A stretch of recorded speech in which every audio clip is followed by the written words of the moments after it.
نحمده ونصلي على رسوله الكريم أما بعد فأعوذ بالله من الشيطان الرجيم بسم الله الرحمن الرحيم إنا أنزلناه في ليلة مباركة إنا كنا منذرين فيها يفرق كل أمر حكيم أمرا من عندنا إنا كنا مرسلين صدق الله مولانا العظيم اللهم صل على مولانا محمد وعلى آله وصحبه أجمعين. بزرگوں اور دینی بھائیوں، اسلامی کیلنڈر کے اعتبار سے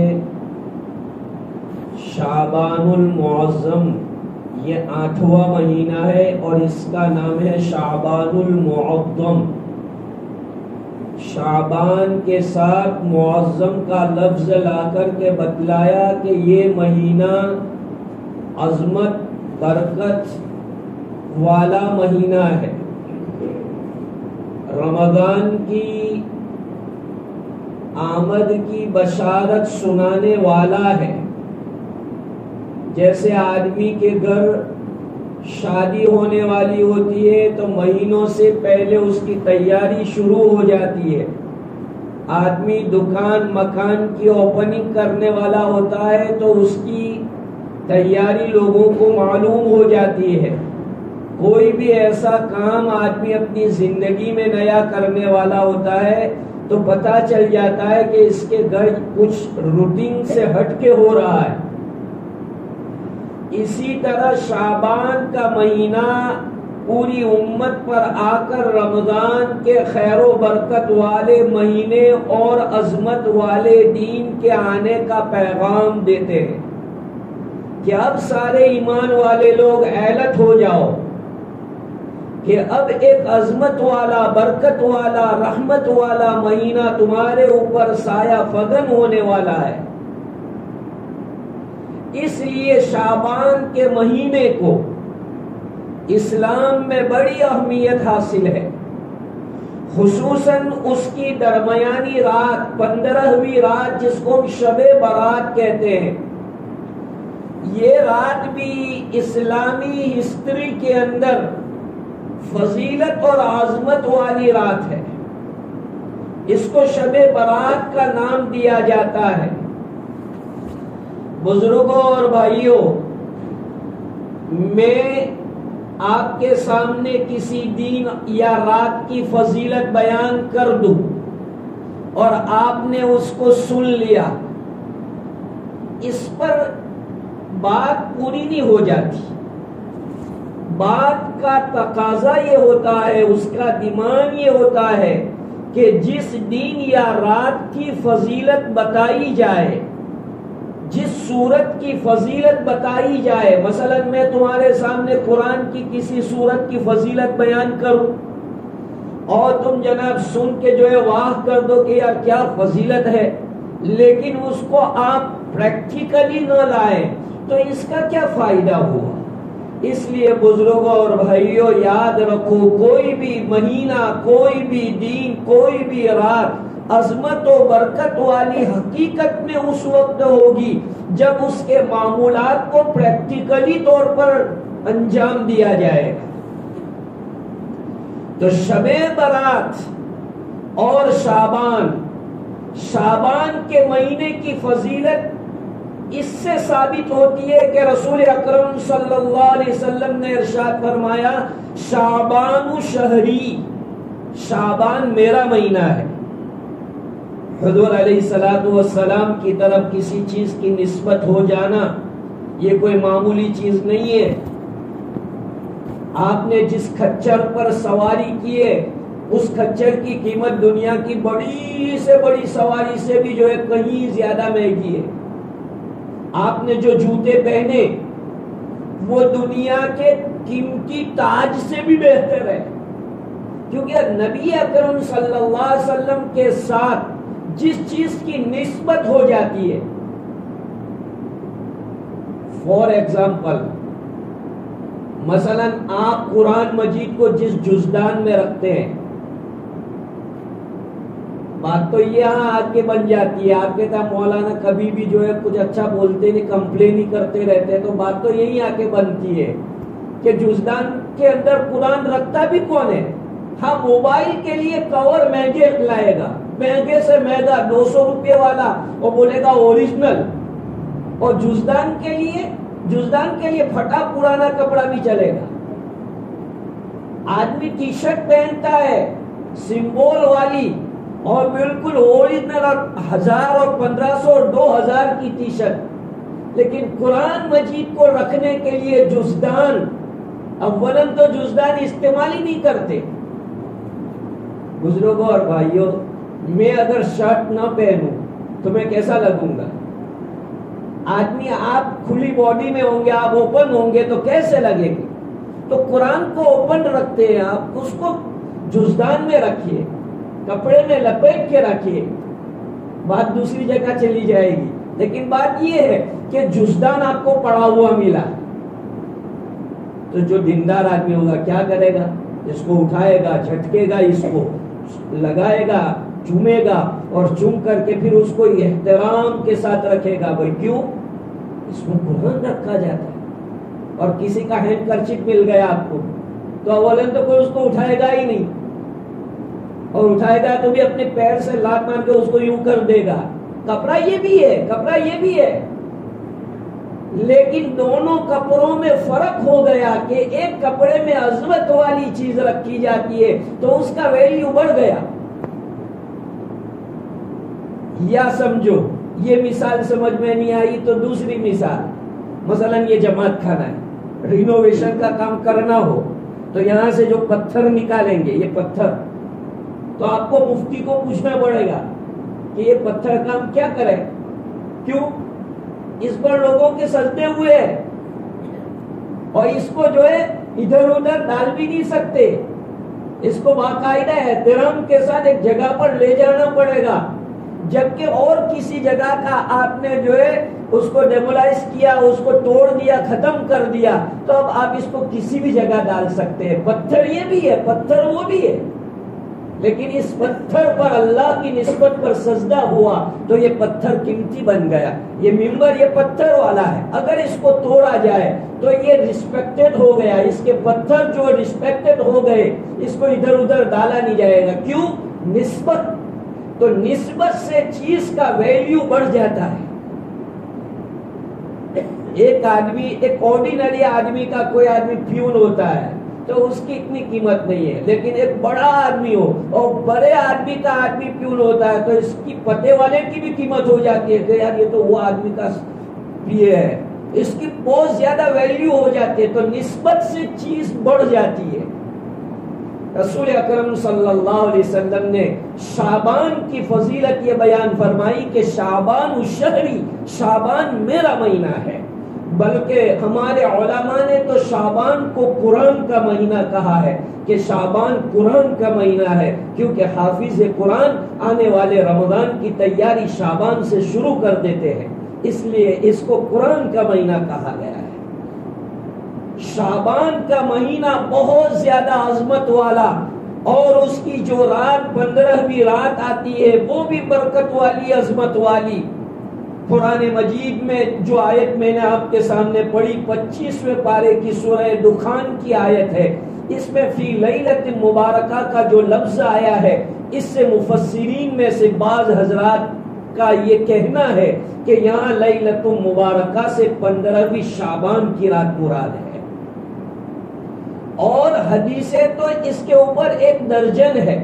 ایک درجن حدیثیں ایسی ہے جو یہ بتاتی ہے کہ اس رات کے اندر اللہ تبارک و تعالی انعام اور اکرام کرتے ہیں اپنے ایمان والے بندوں کے لیے. اس لیے بزرگوں یہ رات آئندہ آنے والی ہے.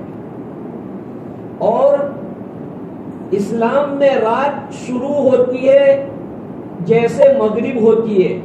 جیسے سورج ڈوبتا ہے مغرب کی نماز شروع ہوئی رات شروع ہو گئی. ہمارے یہاں ایک غلط فہمی یہ ہے کہ رات کا مطلب ہے 12 بجے کے بعد. تو یہ غلط ہے. اسلام کے اندر رات جو شروع ہوتی ہے وہ مغرب سے لے کر کے صبح صادق تک کے حصے کو رات کہا جاتا ہے. اس لیے اگر کوئی بندہ مغرب کے بعد سے ہی عبادت میں لگ جاتا ہے تو اسے پوری رات جاگنے کی ضرورت نہیں پڑتی ہے. رات کے کچھ حصے میں عبادت کر کے عام اپنی روٹین کے مطابق وہ سو سکتا ہے. کتنی بڑی بات ہو گئی کہ آپ ان دنوں کے اندر مغرب کی نماز عشاء کی نماز باجماعت ادا کر کے معمولی آپ کی طبیعت جتنا برداشت کرتی ہو آپ اس کے مطابق تھوڑے بہت عبادتیں کریں, نفلی نماز پڑھیں. یاد رکھیں شب برات کی پرٹیکولرلی کوئی عبادت نہیں ہے. یعنی میں آپ کو یہ بتا نہیں سکتا کہ بھائی پرٹیکولرلی آپ کو جو ہے 4 رکعت پڑھنی ہے اور ایک رکعت میں فلانی سورت اتنی مرتبہ اور فلانا اتنی مرتبہ. پرٹیکولرلی کوئی عبادت نہیں ہے. صلاۃ التسبیح شب برات کی عبادت نہیں ہے. آپ پورے سال کب بھی پڑھنا چاہے پڑھ سکتے. بعض بزرگوں تک کا تو معمول ہے کہ ہر جمعہ کے دن وہ صلاۃ التسبیح پڑھتے ہیں, ہر جمعہ کے دن. تو صلاۃ التسبیح یہ کوئی شب برات کی یا شب قدر کی نماز نہیں ہے. بعض حضرات کو اس کی غلط فہمی ہے. یہ تو ہمارے علماء نے ایک طریقہ بتایا کہ بھئی بندہ کچھ نہیں کرے گا تو چلو اتنی دیر تو اللہ کی یاد میں رہے گا, تو اس کے لیے یہ نماز بتا دی اور یہ عمل بتا دیا. ورنہ پرٹیکولرلی شب برات کا یہ عمل نہیں ہے. بہرحال تو شب برات جو برکت والی رات ہے, عظمت والی رات ہے, جس میں اللہ تعالی مغفرت کا اعلان فرماتے ہیں. ہر ایمان والے بندے کی مغفرت ہوتی ہے, لیکن اللہ تعالیٰ کچھ بد نصیب لوگوں کو ان راتوں میں بھی پینڈنگ میں رکھ دیتے ہیں. ان کی فائلیں فرشتوں کو کہتے ہیں کہ پینڈنگ میں رکھ دو, تاریخ پہ تاریخ, تاریخ پہ تاریخ. کیوں کہ ان کے اندر سے جو چیزیں وہ بنتی نہیں ہے. رسول اکرم صلی اللہ علیہ وسلم نے حدیث میں ارشاد فرمایا الا الشحناء, جن دو کے درمیان میں انبن ہوتی ہے جب تک صلح نہیں کرتے ان کو پینڈنگ میں رکھا جاتا ہے, ویٹنگ لسٹ میں ان کو رکھا جاتا ہے کہ ان کو ویٹنگ لسٹ میں رکھو کیونکہ ان کا دل ابھی صاف نہیں ہوا ہے.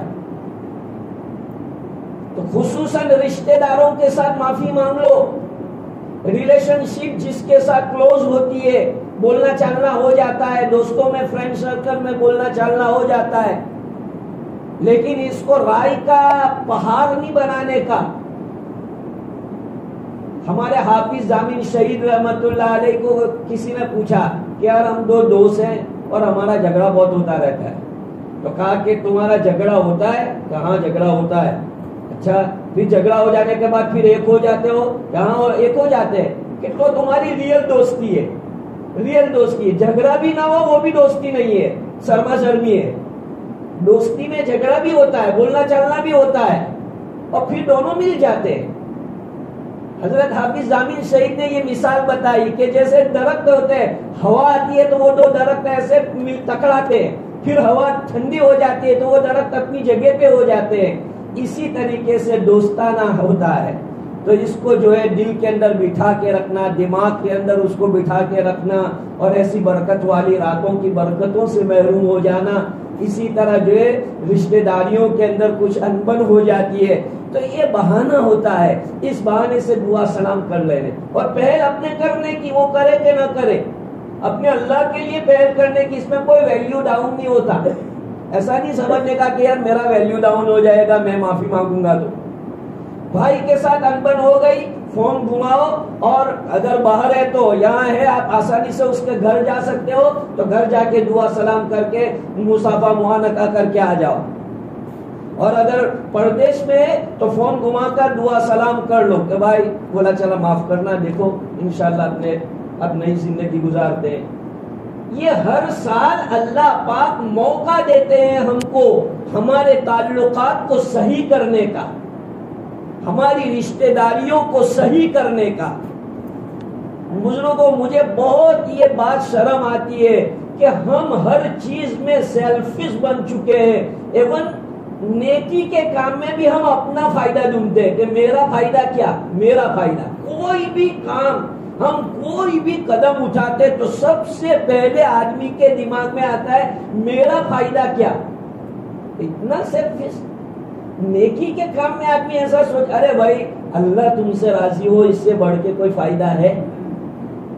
آدمی کے لیے اللہ تعالیٰ اپنی رضا کا فیصلہ کرے، اس سے بڑھ کے کوئی فائدہ ہے؟ تو چند معمولی دنیا کے پیسوں کے اور دنیا کی چیزوں کے نفع کو کیا تلاش کرتے ہو اور اسے کیا اپنا فائدہ سمجھتے ہو؟ اس لیے اس کو جو ہے اپنے آپ کو چھوٹا مت سمجھو اور اللہ کے لیے معافی مانگ لو اور صلح صفائی کر لو۔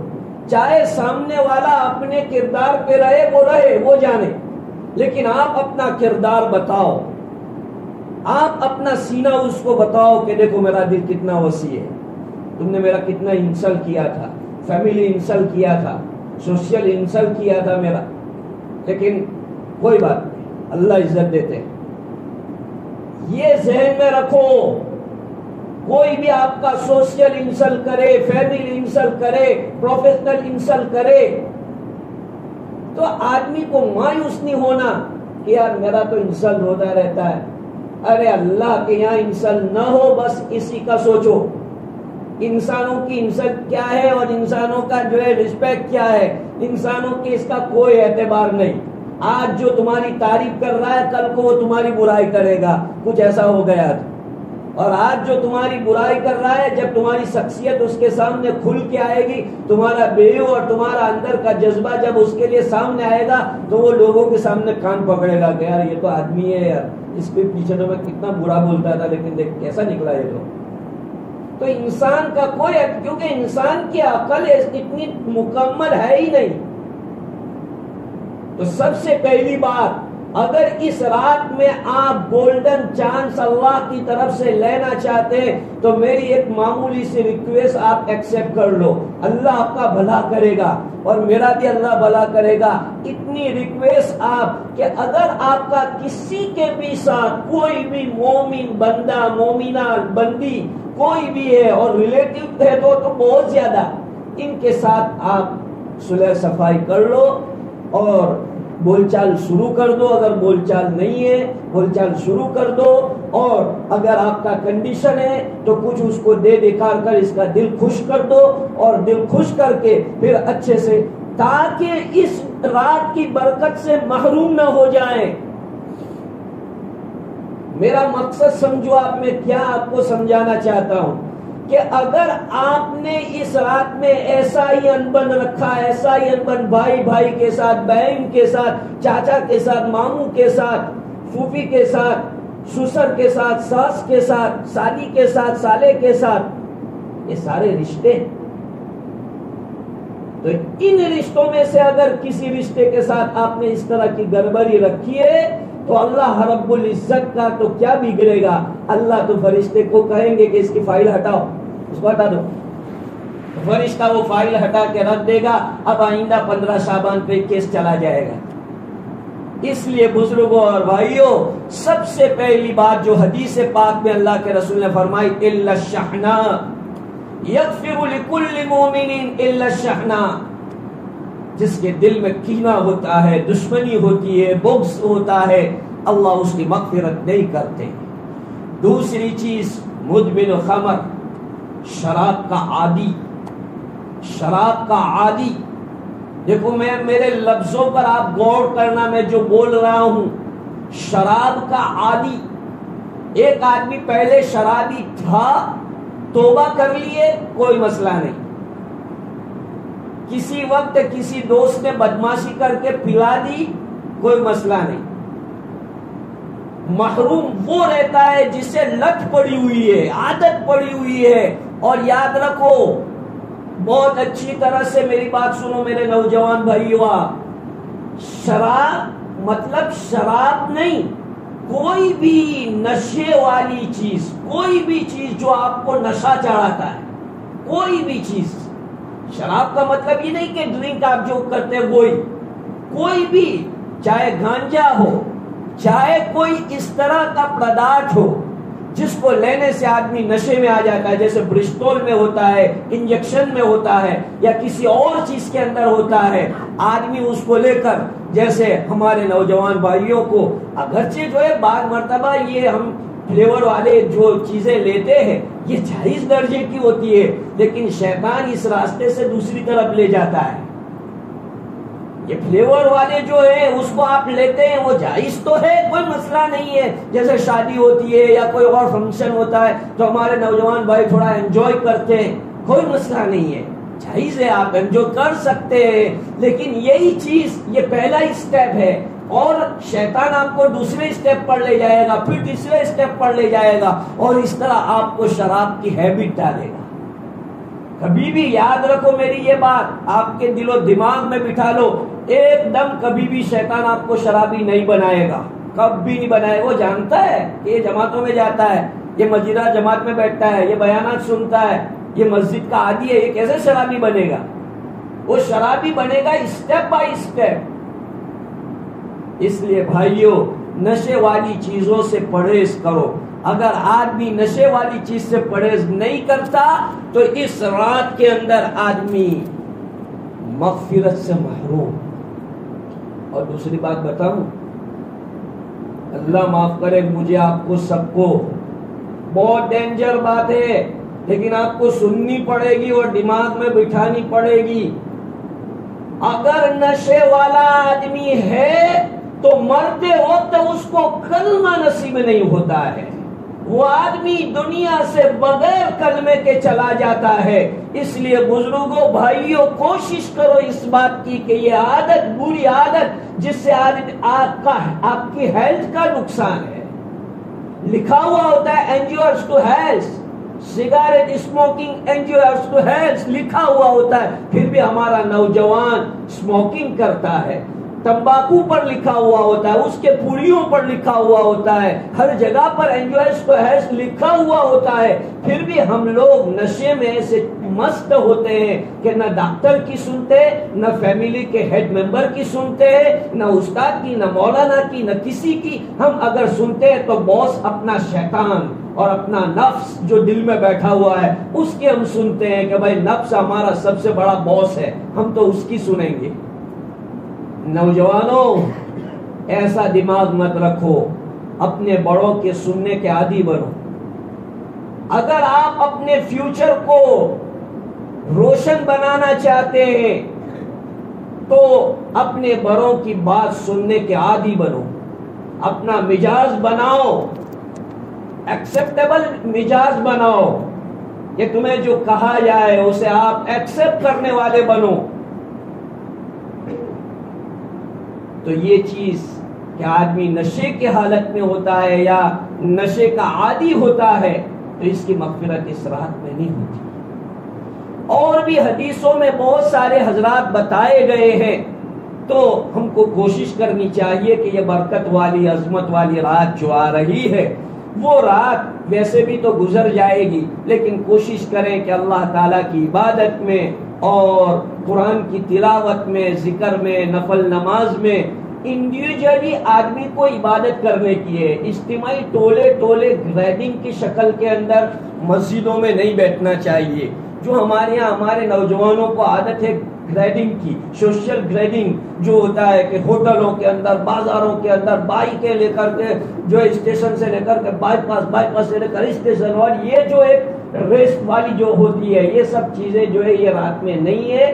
آپ انڈیویجولی اپنے اعتبار سے عشاء کی نماز پڑھ کے یا تو مسجد میں یا تو اپنے گھر میں یا کسی بھی جگہ پر، لیکن انڈیویجولی آپ جو ہے عبادت کریں، یہ اس رات کا حق ہے۔ اللہ پاک مجھے اور آپ کو اور پوری امت کو اس رات کی عظمت اور برکت کو سمجھنے کی توفیق عطا فرمائے۔ وآخر دعوانا الحمد للہ رب العالمین۔